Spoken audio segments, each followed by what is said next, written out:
Hey guys, it's Pokemon Master 95, and today I'm going to be bringing you a video on how to beat Taniks on the Nightfall strike this week. This week I'm going to be playing a lot of focus on the arc damage aspects of it, and because that's the modifier and the specialist modifier.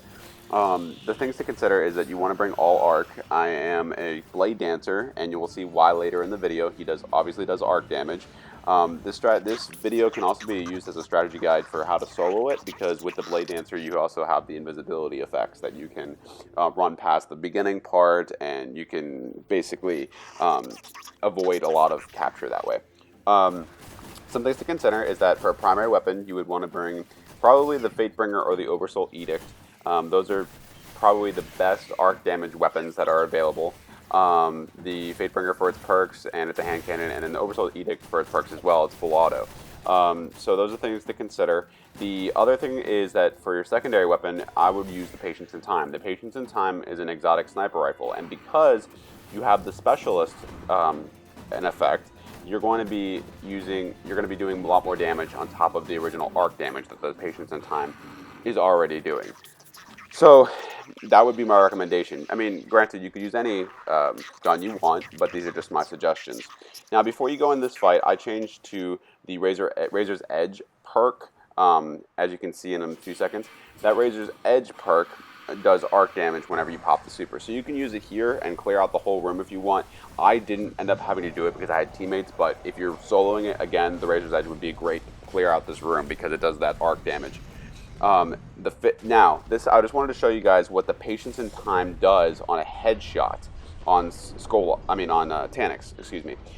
The headshot on Taniks right now, as you can see, it does around 15k with the Patience in Time, 6.1 on the body shot. So that's pretty significant, the damage that you're doing with Patience in Time. That's why I highly recommend it. Now, the other thing is to consider is that the other weapons you could be using is you could be using for example, a Thunderlord. A Thunderlord is one of my favorites to use whenever there's an arc damage on a Nightfall. The difference is that now, since you have that specialist, like I said, I would recommend using the Patience in Time. That when you use the Patience in Time, you have to figure out what you're going to use in your legendary slot. For the legendary slot, I would recommend using a rocket launcher, but you could use a machine gun technically if you follow the strategy because they will be low enough.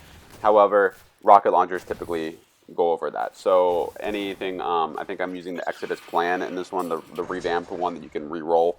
It has the same perks as the Tomorrow's Answers, the 3 shells and everything. But this is the Patience in Time on the tank, and you'll see how much damage it does to the legs on here. It does around the same amount, 15k for those critical shots. Did the 32k when it downed the tank. So once again, I can't emphasize enough how awesome the Patience in Time is on this strike. And you'll see right now, once in about 2 seconds once I down it, you'll see how much damage it does on the inside of this tank, the critical shot for that. It's going to do a significant amount. It's going to take it down. It does 30.7. That's insane, and the tank doesn't stand a chance. So it's an easy way to do it because this part you kind of want to get through as fast as possible because the enemies will despawn as soon as you take out that tank. So that's helpful. You won't have to deal with a lot of enemies. You're done. Now for the next part, this is why I said use Razor's Edge, because Taniks is going to spawn at the end of the hallway here. And if you pop your super and you use your Razor's Edge all the way down the end of the hallway, you're going to inflict some major damage. Look how fast his health goes down when I'm using this Razor's Edge. It's down next to nothing. If you have 2 Blade Dancers, you can kill Taniks right here. So, and that's how it's done. Then, because it's so low, when you finally get to the end of the strike, you can just fire a couple rocket launchers between the 3 of you, or if you're just using your rocket launchers yourself.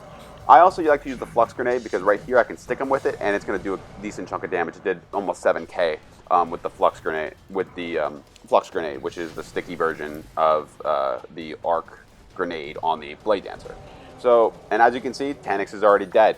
Again, this was fast forward, but the raw footage of this took about 7.5 minutes. So it takes about 7.5 minutes to do this with a team. Probably even less if your team is a little bit better than the team that I was running with.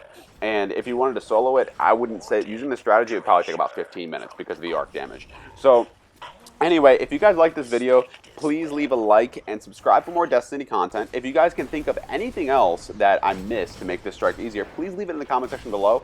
I would love to know any strategies to improve for me and also for other players to be able to do it a little bit faster, because Tuesday, as I like to call it, is my chore day. That's when I go on, do the Nightfalls, do the weeklies, etc., etc. So, and I already ran it on the character before I did this video, so I didn't get any rewards, but there will be a video up probably tomorrow with the Nightfall rewards that I got this week, and don't worry, they were bad. Have a good one, guys, and remember to leave a like and subscribe for more videos.